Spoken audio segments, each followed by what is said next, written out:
hyaluronic acid on it. Get your face washed with hyaluronic acid. Brush your teeth with hyaluronic acid. No. Hi guys, I'm Cody Jay and welcome back to my YouTube channel. Now today is part 4 of my 7-part skincare back to basics little 101 routine series we have going on my channel right now. So we are covering everything from start to finish, from cleansers all the way down to your moisturizers. So today we're going to be talking about serums. We're going to be talking about what they are, why they're important to use them, and how to apply them correctly. So if you're ready to dive into serums, make sure you give this video a big thumbs up right now and let's get started.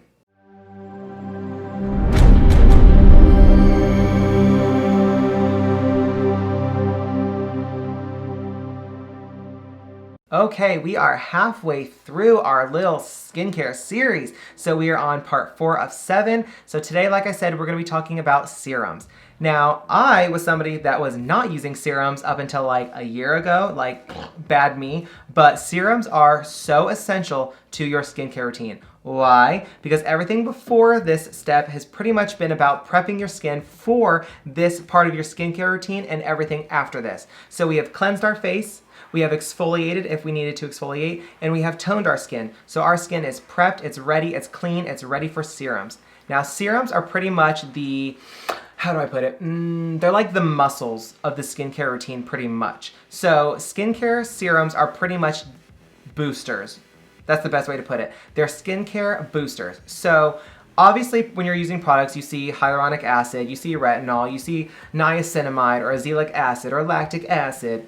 Okay, cool. There's a huge difference between a face wash that has glycolic acid in it and pure glycolic acid. There's a huge difference between a toner with niacinamide in it and just using pure niacinamide. The amount of those types of products in other products, like the amount of those active ingredients in products like niacinamide in a toner, that amount is so low, but it's enough to say that that product has it. It's not going to do as much as you think it will. A lot of that kind of thing, in my opinion, comes down to marketing. People have heard about hyaluronic acid for a while and how it's this like amazing, mind-blowing ingredient. Cool, so now everything and anything has hyaluronic acid on it. Get your face washed with hyaluronic acid. Brush your teeth with hyaluronic acid. No. It's being overdone. It's kind of annoying. So yeah, those products have the ingredients in it. It obviously adds a smidgen, if you will, of a boost of that product, but there's a huge difference between that and just a pure form of hyaluronic acid or glycolic acid or niacinamide. So when I'm talking serums, I'm talking about like the little bottle, like little dropper bottles. So I love the ones, and I'm sure you've seen them too, from The Ordinary. I'm a huge fan of The Ordinary. They are very affordable and their products work magic. So 2 of my personal favorite serums that I use each and every single day, twice a day, are niacinamide and hyaluronic acid. Now you've heard me say this in like every video that those are like my favorites, and I've said those words in every video, and there's a reason. Because for me personally in my skin, your skin is different than mine, your skin is different than everyone else's. For my skin concerns, I want to make sure that my skin stays very hydrated, and I also want to make sure that I'm working on my pores and just working on congestion in my skin and just fine lines, little things like that. I want to brighten my skin. I just kind of want like an overall glow. So what I do is after I have washed, exfoliated, and toned, I will go in with my dropper of hyaluronic acid first. Now when you have these droppers, I don't have one in my hand, I don't know why I keep acting like I do, but you're gonna take it out and you're gonna get the dropper, and you can either drop it on your face like you see on TikTok, or you can put it in your hands. Now there's discussion a lot of time on the internet on whether it's better to pat these types of products into your skin or rub it in your fingers and just kind of like rub it in. Some people say that there's, I think it's called pilling, not peeling, pilling, where products like that can ball up on your skin, like the product itself literally balls up. I've never personally experienced that. I've never seen anyone else have that issue, but I know that it is something that can happen, but that doesn't necessarily mean it's because you were just rubbing your face. So in my opinion, it's personal preference on whether or not you want to rub it in your skin. If you do rub your skin with these products, rub it upwards and outwards in small circular motions. If you're patting your skin, obviously warm it up in your hands and just press it into your skin all over. Now with Hyaluronic acid specifically, you can put it all over your entire face. Lips, I put it on my lips. It gives a nice little hydrating plump. I make sure that I put it under my eyes. Now, the skin under your eyes is a lot more delicate and a lot thinner than the rest of your skin. So you do need to be careful sometimes with products, especially serums that are a little bit more potent, a lot more potent, because if you get one too close to your eye, you're most likely going to have some sensitivity or some type of reaction that you don't want just because that skin is a lot more delicate. But with hyaluronic acid, I've never had any issue. It's a very safe product. So the main reason that someone would use hyaluronic acid is for moisturizing. So hyaluronic acid, the molecules of it are so small that it penetrates so deeply into your skin, and it really can give an immediate boost of hydration. It holds its own weight up to 1,000 times, which is insane. And it also will attract moisture out of the air and kind of absorb it, like your skin will suck it in, which is really, really good. I personally have found that when I use a lot of hyaluronic acid based products that it almost dries my skin out, because I don't drink a lot of water. But when I use hyaluronic acid in combination with drinking a lot of water, which we all should be doing that, my skin is glowing, it's so moisturized, it's so plump, it's definitely very noticeable. So I'd recommend that if you're using really potent hyaluronic acid products, that you're mindful about the amount of water intake you have, because you just obviously want to create as much hydration as you can in combination with this product. So obviously the more natural moisture you have in your skin by drinking water, for example, then the better these products are going to work and the better your skin's going to be overall. Now, hyaluronic acid is such a widely used product for a reason, and that's because it really does a really good job. If you're not using hyaluronic acid, I would highly recommend you start using it. Now, with these products from The Ordinary, specifically these serums, when you apply them, they're very wet, almost slimy, but like not super slimy, but like slimy. But when you start applying it, it's very wet, and then it almost dries like immediately. It's very weird. Like it'll be really slippery, and then all of a sudden you're like, done, and it's dry. Very weird. Okay, so after I've applied my hyaluronic acid, next I go in, which again, my personal skincare routine, I go in with niacinamide. Now, niacinamide is such a fantastic product, and you'll hear me say it a million more times, probably in this video alone.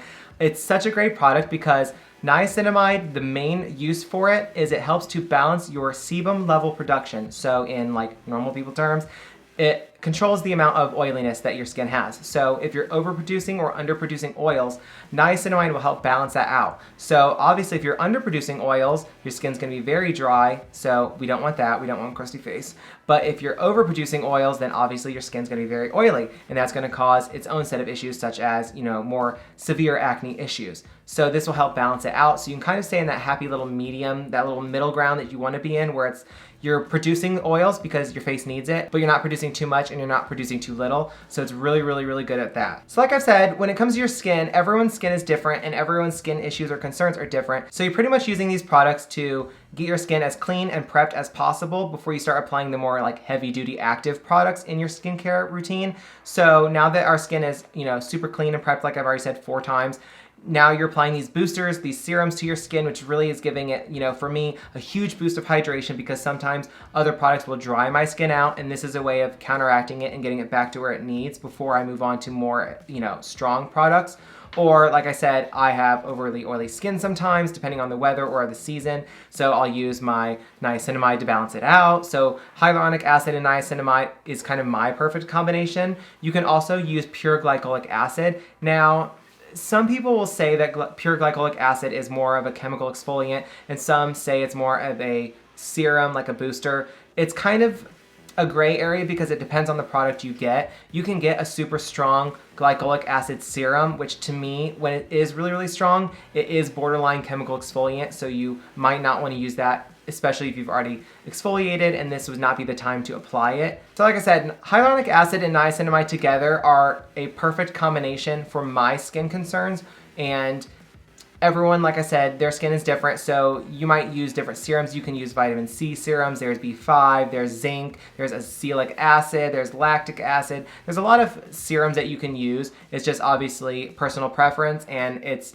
very personal to you and what your skin concerns are. So maybe take some time to do a little bit of research on what your current issues are, whether it be overly oily, overly dry, certain types of acne. There's a lot of different types of acne, of course. If you didn't know, there are a lot of different types of acne. So you can go on there and you can find which serums would be best for your skin concerns. If you want something that is for, brightening your skin or, working on fine lines, hyperpigmentation, wrinkles, stuff like that, there's products like glycolic acid based serums that you can use. Vitamin C you can use. That's really good at brightening your complexion. It helps with inflammation of your skin. So there's a lot that you can find. There's a lot that you can use. They're always typically pretty affordable. Of course, a lot of brands, charge an arm and a leg, and there's a lot of brands that charge hardly nothing. So it just kind of comes down to doing your research, finding out what works best for you, what have people said about these products. Make sure you're watching reviews on it from honest people who are giving honest reviews. It's very, very important.